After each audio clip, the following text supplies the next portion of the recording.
is that we will finish it before the end of the current tenure. Representatives of Omowura family respond to the visit of the government.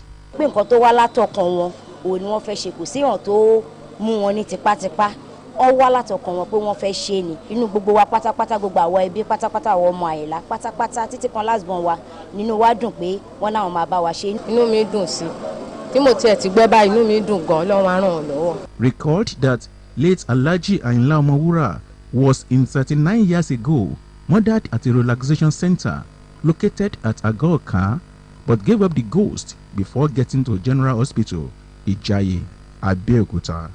Peter Falomo, Ogtv News. Public and private primary and secondary schools in Ogun State have resumed for third term 2018-2019 academic session after 3 weeks break. Our reporter Shemilore Amore, who monitored some schools in Abeokuta, the Ogun State capital, reports that there was large turnout of students in the schools visited. Cleaning of school environment, class lectures and welcome tests were ongoing at various secondary schools visited in Abeokuta, the state capital.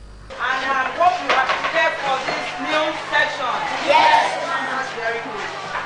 Bring out your notes, bring out your English notes. The situation was the same in public primary schools visited, as they have all commenced academic activities. The turnout of students was impressive as they were seen early on assembly grounds.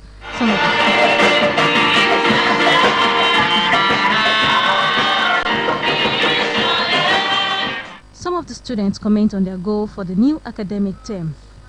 Because I want to just make sure my percentage in my last term improves so as to get 90, because my last percentage was 80 something. So, and I wanted to make it more up to 90. Also, I'd like to advise other GS3 and the oncoming junior ones to also prepare, because it's not an easy way. You have to work hard to be able to achieve success, and you can't pass shortcuts. Shortcuts leads to dangers. School heads reiterate their readiness for the new term as they call on students to brace up for third term to gain promotion to next class. We have a tradition in this school. Immediately we resume, we start work. That's the normal, they know it. You will see that if you go to so many schools, you won't have as much as you have in my school. They know that there is no time for nonsense here. So once we resume, we tidy the whole environment, we start work immediately. So there is no problem with that here. They should be regular in school and punctual. 2, they should stay in their classes. 3, they should listen while the teachers are teaching and ask questions where they have some areas to be clarified. 4, to make sure that they attend to their classworks and assignments, because all this will form part of the assessment. The game starts now. Like I advise the students on the assembly ground, the promotion exercise is a combination of the first term work, second term work, and third term work, all added and divided by 3. So whoever would have a promotion to the next class must have at least 50 marks. So the game starts from this moment. Schools monitored include Abeokuta Grammar School, Idiaba, Baptist Girls College, Idiaba, African Church Grammar School, Ite-Eko, and Gateway Secondary School, among others. Shemilore Amore, Ogtv News. The Permanent Secretary, Ministry of Education, Science and Technology, Mr. Stanley Olubola Aikulola, has enjoined students with special needs in all educational institutions in the state not to allow their predicament to be a hindrance towards achieving their goals and objectives. He also assured them of hope of attaining any professional callings like their able-bodied counterparts in law, medicine, and engineering, amongst others, if they are determined and focused. The Permanent Secretary, who stated this while addressing students with special needs of St. Peter's College, Olomore, Abeokuta, during a monitoring exercise for the resumption of third term 2018-2019 academic session, assured that the state government would continue to provide all that is necessary for teaching and learning to become easier for them. It can be, and I've seen a lot of accomplished medical doctors who are also physically challenged. So do not be discouraged at all. Just keep on working hard. And you know God is funny. What you do not have, He has compensated you with some other strength. If you look inwards, you discover that. Responding on behalf of our colleagues, Ms. Anoluwapo Oluwafemi, who spoke through an interpreter, applauded the permanent secretary and his team for identifying with them.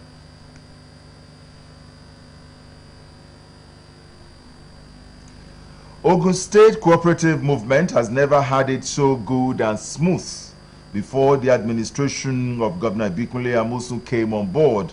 This was the view of respondents who spoke with our reporter, Morenikeji Shobaluju, on the role of government in cooperative development. Our report.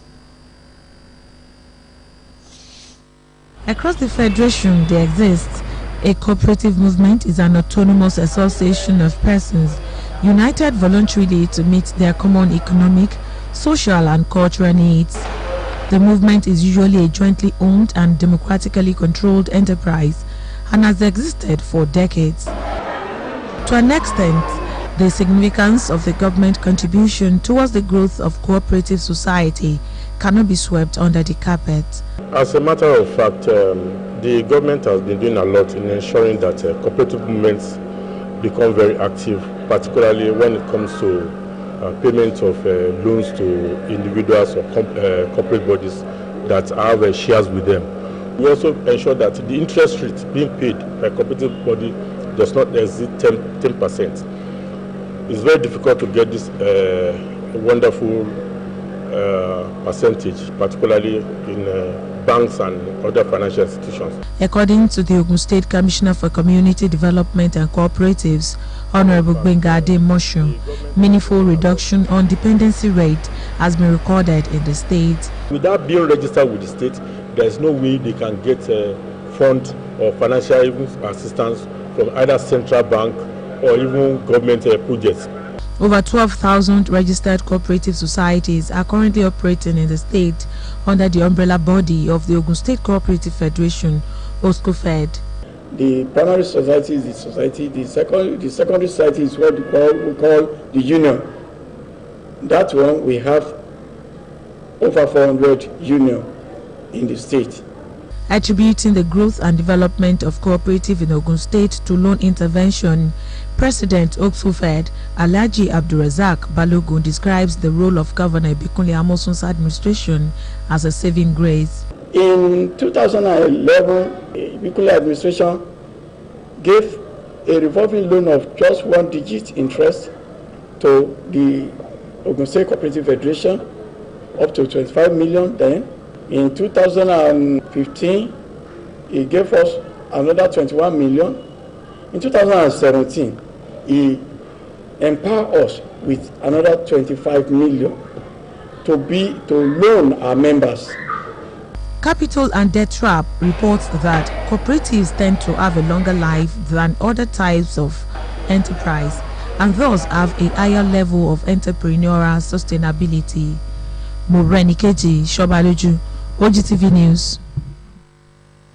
The influence of new media such as internet site on consumer behavior is profound as it accelerates consumer receptivity to products through comments made on websites and blogs.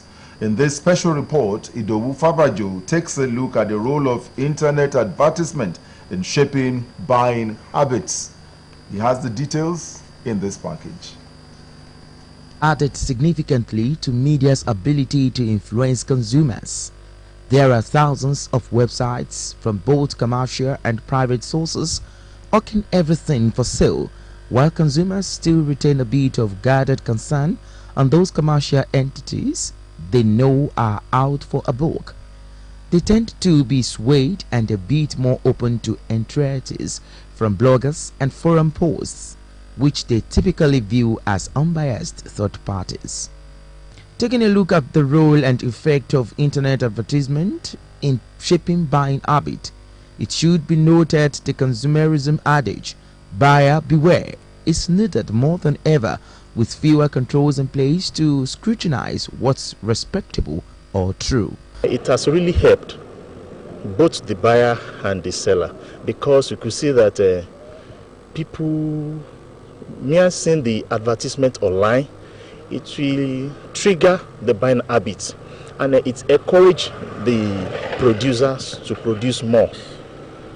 Internet advertisement has had a very good positive role in buying habits, in human buying habits. It has gone a long way in promoting our business. Well, I think internet advertisement is good. It's good. It has helped a lot in shaping people's buying habits.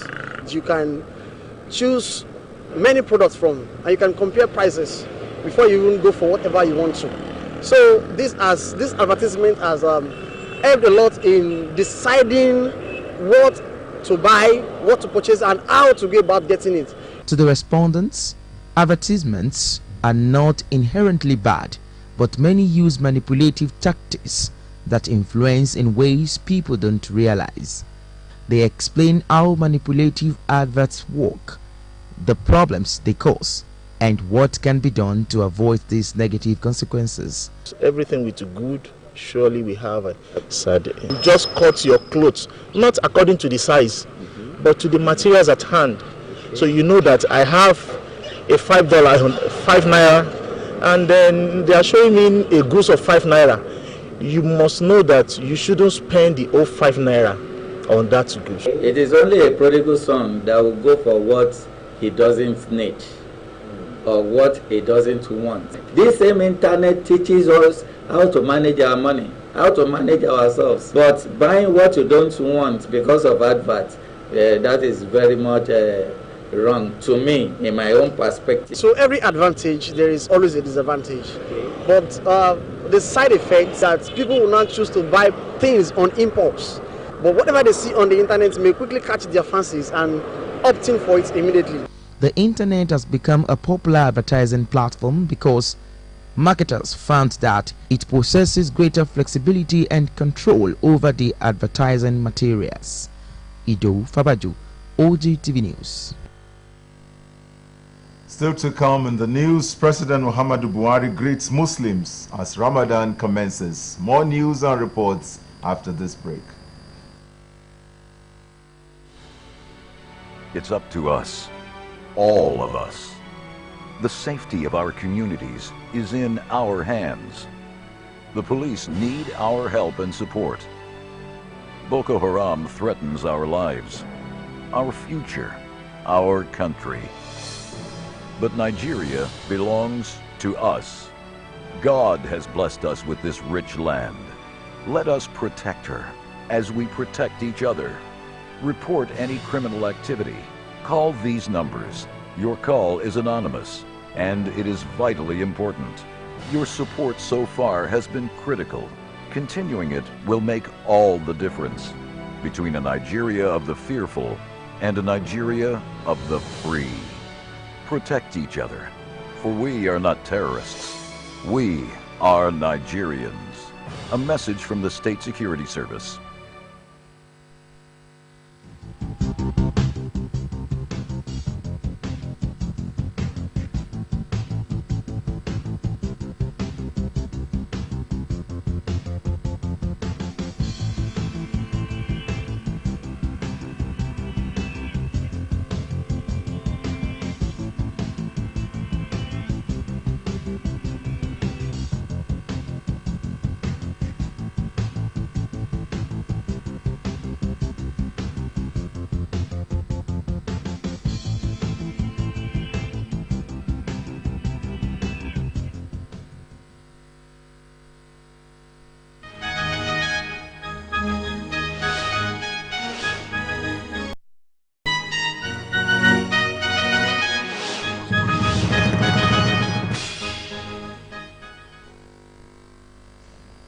We're glad to have you back. The Allied People's Movement APM has rejected the newly constituted Governorship Election Tribunal in Ogun State, led by Justice Josephine Coker. While briefing newsmen at the party secretariat in Abuja, the national chairman of APM, Yusuf Dantale, explained that the party's rejection of Justice Coker-led panel is because of our alleged affiliation with the top hierarchy of APC and may not get the desired justice from Justice Coker-led panel. While appealing to judges to be fair and equitable in the discharge of their constitutional roles, the APM chairman, however, made the call for a new panel to be reconstituted from another geopolitical zone apart from the southwest. We have firm belief that if another panel is to be constituted, such justice should come from other geographical zones of the country and not from southwest of Nigeria. This will ensure fairness and justice to all and sundry. We make bold to say that our petition is one that have chances of success at the tribunal, and we shall not entertain any misgiving that the APC is trying to bring in through manipulating different means. They brought motion to disband the panel without any cogent reasons known to law, and then request for a new panel to be constituted, and the panel now reconstituted is being led by a judge who may likely dance to the tune and jettison the law in their favor. Disbanding this panel will affect our petition. This is a period of hearing and a critical session that set pace for the hearing of the petition. This application. President Muhammadu Buhari has said greetings to Nigerians in general and to Muslims in particular as they commence the month-long Ramadan fast. In a message signed by the Senior Special Assistant to the President of Media and Publicity, Garba Shehu, following the news of the sighting of the lunar month of Ramadan, President Muhammadu Buhari called for the continued peace, progress and prosperity of the country. The president noted that Islam is a religion of peace that upholds the values of tolerance and mutual coexistence without a place for hatred and violence. He urged Muslims to use the fasting period to build a lasting relationship of friendship and harmony with fellow citizens of other faiths. President Buhari prayed to Allah for the continued peace, progress and well-being of the country. The Chief of Army Staff, Lieutenant General Tuko Buratai, has inaugurated several projects across military formations in Lagos. Report says that the projects are part of the efforts aimed at infrastructural decay and creating better working environment for his officers and men. The projects inaugurated are the newly reconstructed hospital as well as medical equipment at the 68th Nigerian Army Reference Hospital, Yaba, and 2 blocks of housing units at Bonny Cantonment. At the Ojo Military Cantonment, the Chief of Army Staff inspected a land dedicated for the construction of the permanent site of the Nigerian Army College of Logistics. While at the Keja Cantonment, the Army Chief inspected ongoing projects and inaugurated the Nigerian Army Post Exchange. The Army Chief assured officers and men of their welfare. In improving the welfare and the professional efficiency of the troops. If he's sure he has gotten very good accommodation, his family is accommodated, he's ready to move anywhere, to operate efficiently. So we are very much concerned about that. We are innovating a number of blocks of accommodation for the officers and men, and we are constructing more to enable us develop such facilities and accommodate more of our troops that will be recruiting and commissioning as well. General Tuko Buratai also cautioned media houses and journalists on insurgency reportage, stating that information should be verified before dissemination in the interest of national unity. The Nigerian Army has banned the use of motorcycle in the northwestern states of the country due to the increased rate of kidnapping and banditry. Acting Director of Army Public Relations, Colonel Sager Musa, made the announcement in a statement on Sunday. He also said the affected states are Kano, Katsina, Kebbi, Kaduna, Sokoto, Zamfara, and Niger. While giving reasons for the ban, Musa noted that armed bandits, criminals, and kidnappers hibernate in areas where troops are conducting operations alongside other security agencies. The Army spokesman warned that anyone caught using motorcycle within the named areas will be taken for an armed bandit, criminal or kidnapper with dire consequences. While appealing for the cooperation of the general public, Musa said the directive will stop the dastardly activities of those bandits from operating across the affected region. The development followed ongoing military operations in the affected states, codenamed Exercise Habin Kunama, aimed at combating security challenges in the area. Judiciary, Ministry of Justice, private law practitioners, the Nigerian Police and Prison Service are the major key players in the administration of the committed as they are the priests in the Temple of Justice. In recent times, the prosecutions of several suspects alleged to have committed one or two offenses dragged on for years without conclusion, and the adage says, justice delayed is justice denied. What could be responsible for this? Causes of delay of justice in Nigeria are hydrated. Our legal system was designed in such a way that time has overtaken some of the provisions of the law, that those provisions need to be reviewed so as to pave way for smooth and fast administration of justice. Another factor is the facilities. The facilities for the police to prosecute criminal justice is grossly inadequate. So some of these factors actually affect or contribute greatly to the delay in the criminal or administration of criminal justice system in Nigeria. How can the nation achieve better administration of criminal justice?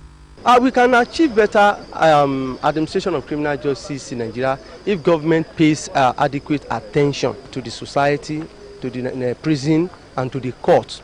The executive and the legislature need to see the contribution and understand the commitment of judiciary to administration of criminal justice.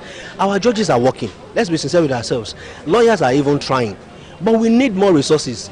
Attorney General and Commissioner for Justice in Ogun State and other legal practitioners give this advice for effective administration of criminal justice in the states. There should be renewed commitment from lawyers. There should be renewed commitment from law officers in the Ministry of Justice, judges, prison and probation officers, and the society itself. All stakeholders should be ready to make the law work. It is until we are all ready to make it work, that's when it will work, because the law is an us. It depends on us to make it work.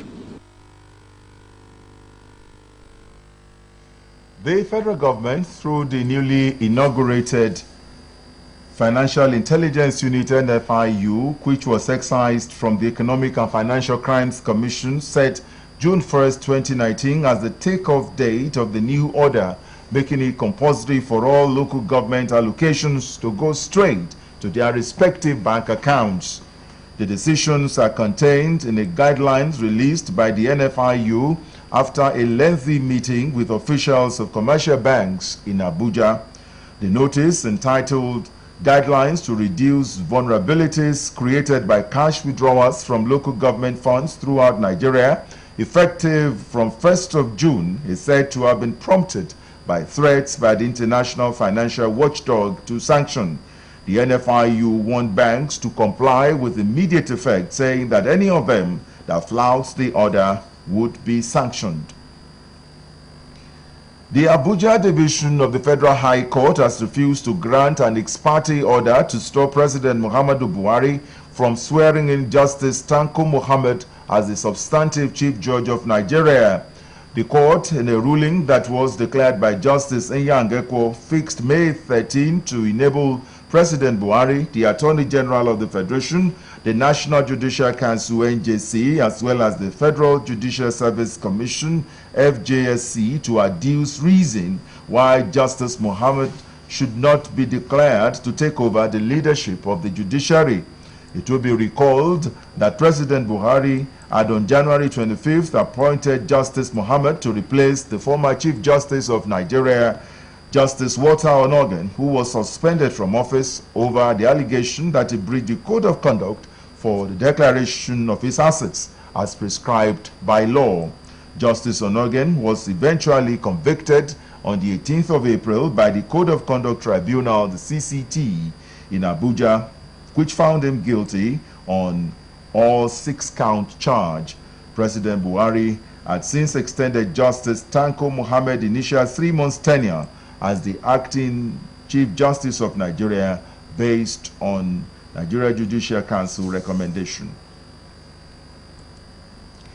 Emotion was high among students of the University of Jos as a female undergraduate student was found dead on her bed in a hostel.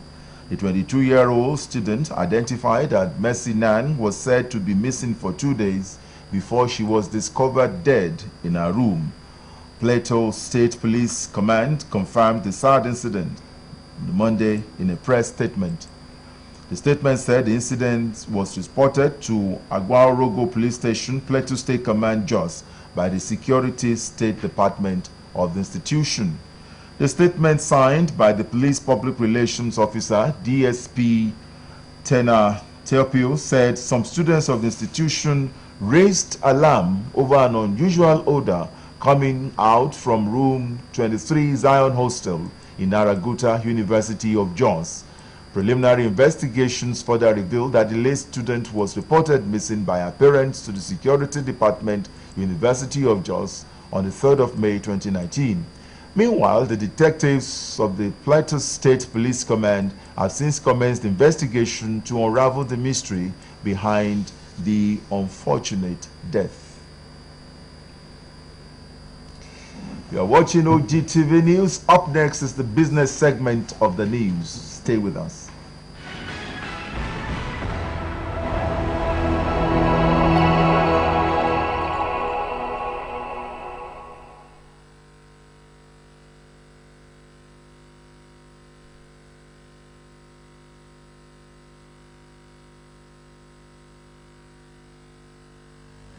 Thank you for joining us. There are expectations that open market operations, OMO, maturities for instruments worth a combined 196.4 billion naira will hit the system on the 9th of May.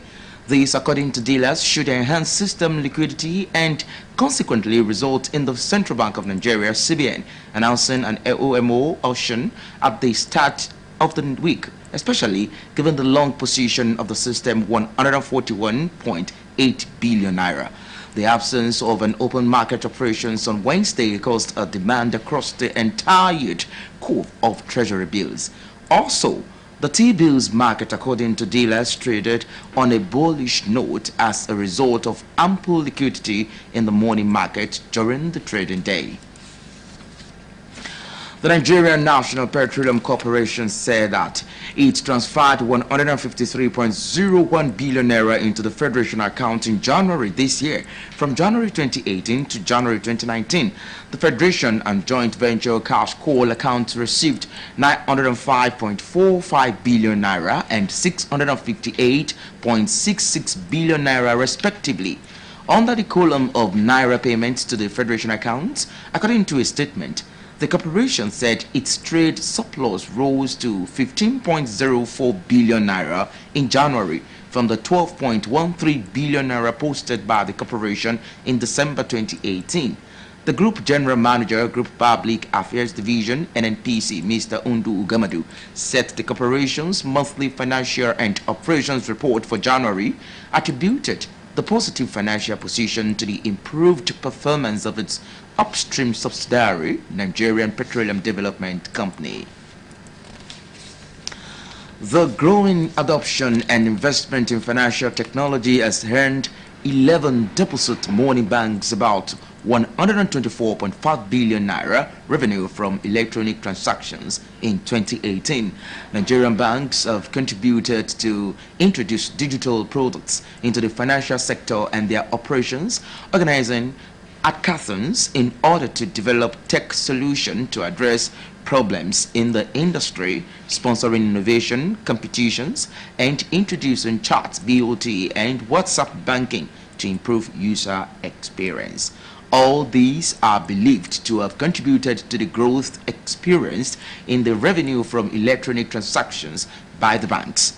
Analysis of the audited 2018 annual reports of 11 banks showed their revenue from electronic transactions grew by 43% year-on-year from the 86.72 billion naira earned by the financial institutions in 2017. The revenue was generated from the fees and commission that the bank charged their customers when they carried out transactions through automated teller machines, ATM, USSD, internet banking, point-of-sale payment, and agency banking. A total of 63,895 bank customers lost 3.6 billion naira to cyber fraud in 2 years, 2017 and 2018, the Nigeria Electronic Fraud Forum has disclosed. The chairman, NEFF, San Okojere, who is also the Director of Payment System Management Department, Central Bank of Nigeria, disclosed this while presenting NEFF's 2018 annual report on emerging fraud threats and evaluation of the industry cybersecurity posture in Lagos. He said in the latest Nigeria Interbank Settlement System Fraud Landscape Report, it was reported that an actual loss of 2 billion naira was suffered by the industry in 2018 compared to 1.6 billion naira in preceding year. The volume also increased to 38,852 from 25,043 reported in 2017. Of these figures, the mobile channel recorded the highest volume and value with an estimate of 11,492 in volume and 598.8 million naira in actual loss value, calling for concerted efforts by all stakeholders to tame future escalation. He said that phenomenal growth and transformation of any payment system like Nigeria's would naturally be accompanied by corresponding growth and sophistication in electronic and cyber fraud schemes. And that's all we have for you on the business segment of the news. Many thanks to you for watching.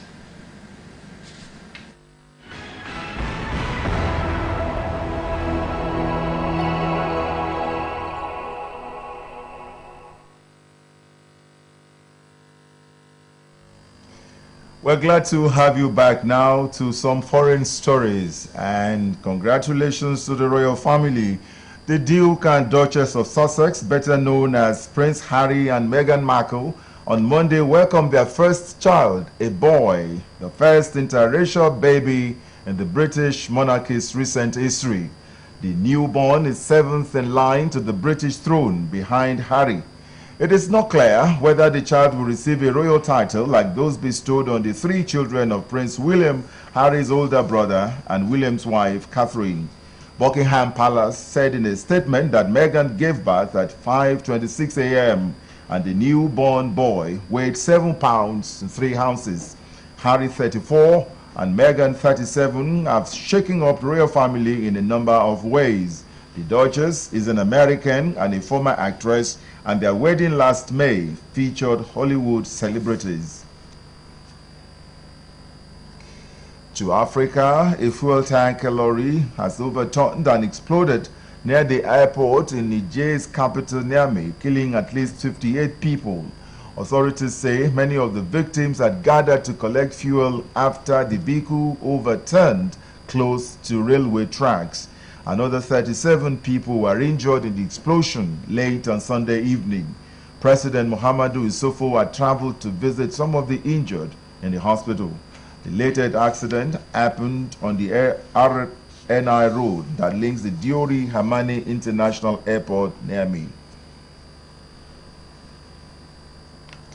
And to Turkey, Turkey electoral body has ordered that Istanbul's local elections be re-held after a shock opposition victory in March, Turkish state media reported. President Tayyip Erdogan, AK party, questioned the slim win by the opposition CHP, claiming there were irregularities and corruption. CHP Deputy Chair Onusa Adeguzel said the rerun showed it was illegal to win against the AK party. The vote will be rerun in the city on the 23rd of June, the electoral body said. This system that overrules the will of the people and disregards the law is neither democratic nor legitimate, Mr. Adeguzel tweeted. This is plain dictatorship.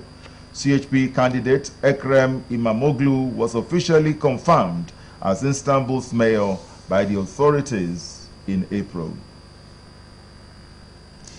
That was the foreign segment of the news. Let's now join Akim Akintunde for some sporting stories.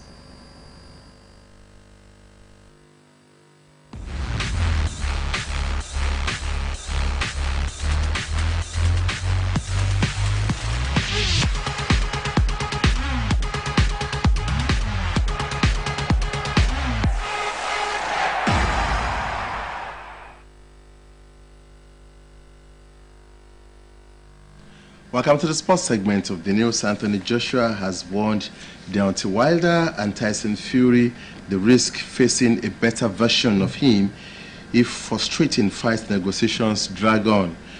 Unified World Heavyweight Champion Joshua faces Andy Ruiz Jr. on the 1st of June. The 29-year-old says the bout will showcase evolving methods he began to use after beating Vladimir Klitschko. American Ruiz has 32 wins from 33 fights going into the Madison Square Garden bout and has vowed not to be intimidated by Joshua's muscular physique, promising to silence his doubters by shocking Joshua.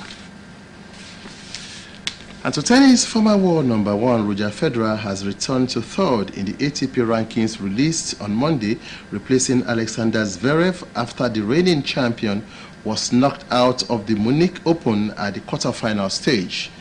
Federer, who has won a record 20 Grand Slams, is making his return to clay at the Madrid Open this week after 3 years' absence.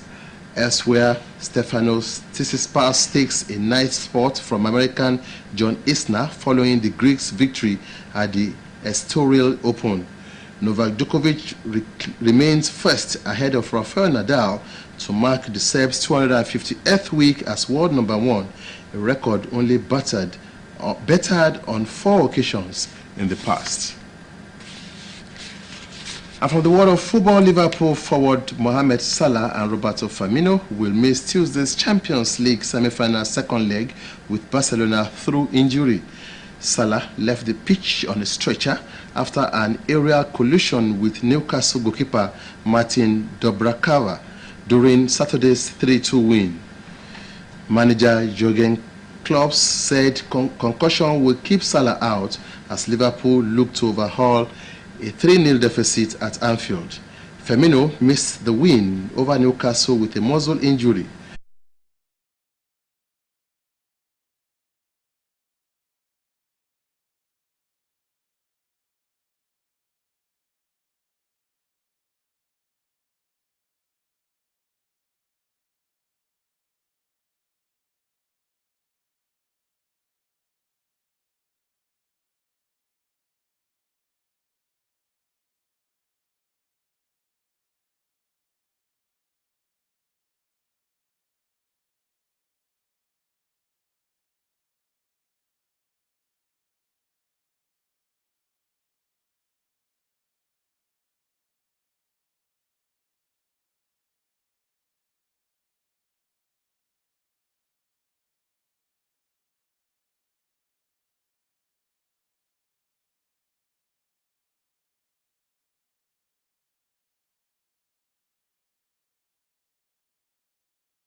We shall now serve you a weather forecast for Tuesday.